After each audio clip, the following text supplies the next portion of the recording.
புதுசா ஒரு கட்சி ஆரம்பிச்சிருக்காரு ஒருத்தர். அவர் மேடையில் என்ன பேசுறாரு தெரியவில்லை, சண்டை பிடிக்கிற மாதிரியே பேசுறான்.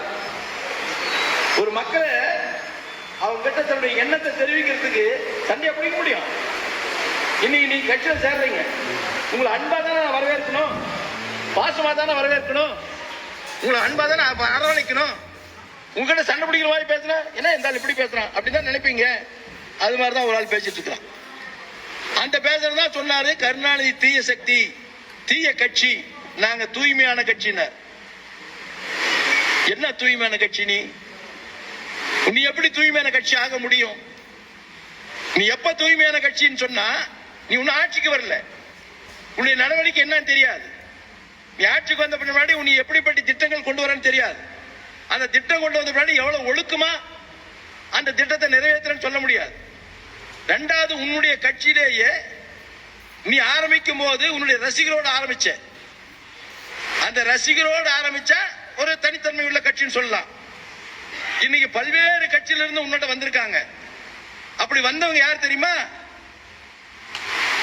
சந்தர்ப்பவாதிகள். எங்க இடம் கிடைக்கும், எங்க வாய்ப்பு கிடைக்கும், எங்க வசதியான தலைமை பொறுப்பு கிடைக்கும், அங்க கிடைச்சா எங்க அடுத்த தேர்தல் நாம ஒரு பதவிக்கு வரலாம் அப்படின்னு நினைக்கிறவங்க தான் உன்னோட சேர்ந்திருக்காங்க. உங்க கொள்கை பரப்புச்சா எல்லாம் யாரு? லாட்டரி டிக்கெட் விற்கிறவன், இந்தியா முழுசும் லாட்டரி டிக்கெட் விற்கிறவன். அவர் ஏற்கனவே ஒரு கட்சிக்கு போனார், திமுக வந்தார், அங்கிருந்து வெளியேறி விடுதலை சிறுத்தை கட்சிக்கு வந்தார். அங்க விடுதலை சிறுத்தை தலைவர் திரு தொல்மாவன் அவர்கள் பெரிய பதவியை கொடுத்தார், அங்க சண்டை விட்டார், அங்கிருந்து வெளியே வந்தார். வெளியே வந்த இன்னும் பல கட்சிகள்லாம் போறதுக்கு பார்த்தார், நம்ம கட்சிக்கே வர்றது கூட பார்த்தார். நம்ம கட்சியில எல்லாம் வந்தவரை உயர்ந்த இடத்துக்கெல்லாம் வந்துட முடியாது.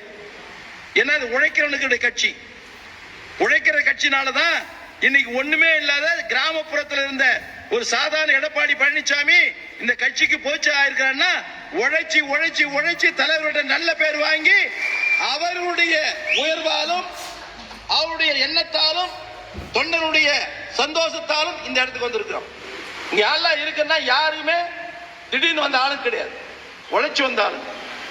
அவர்கிட்ட இருக்கிற ஆளுங்க சந்தர்ப்பவாதிகள், ஏதோ ஒரு வகையில் ஒரு பதவிக்கு வரும். அது மாதிரிதான் நம்ம கட்சியிலிருந்து ஒரு ஆள் போயிருக்கான், நம்ம கட்சியிலிருந்து ஒரு ஆள் போயிருக்காரு திரு செங்கோட்டையன். இந்த செங்கோட்டையன் யாருக்கு தெரியும்? 50 ஆண்டு காலம் 53 ஆண்டு காலம் இந்த கட்சியில் இருக்கிற எல்லா பதவியும் சுகத்தை அனுப்பிச்சிருக்கு, எல்லா பதவியும் சுகத்தை அனுப்பிச்சிருக்கிறேன். எத்தனை முறை அமைச்சரான, அந்த அமைச்சராகிறதுக்கு யார் காரணம்? இந்த கட்சி காரணம். அந்த பதவி கிடைக்கிறதுக்கு யார் காரணம்? இந்த கட்சி காரணம். இன்னைக்கு பொருளாதாரத்தில் மிகப்பெரிய உயர்ந்த இடத்துல இருக்கிற பல கல்லூரிகளை வச்சிருக்கிற, பல நூற்றுக்கணக்கான ஏக்கர் நிலங்களை வச்சிருக்கிற, அதுக்கு யார் காரணம்? இந்த கட்சி காரணம்.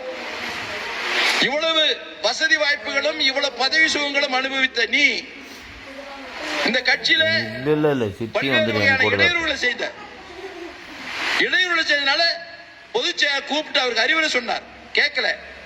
பொது இடத்துல போய் கட்சியினுடைய தலைமையை கெடு வச்சா யார் வைப்பா? ஒரு கட்சி தலைமைக்கு நீ கெடு வைக்கலாமா? அந்த கட்சி ஒரு கட்டுக்கோப்பா இருக்குமா?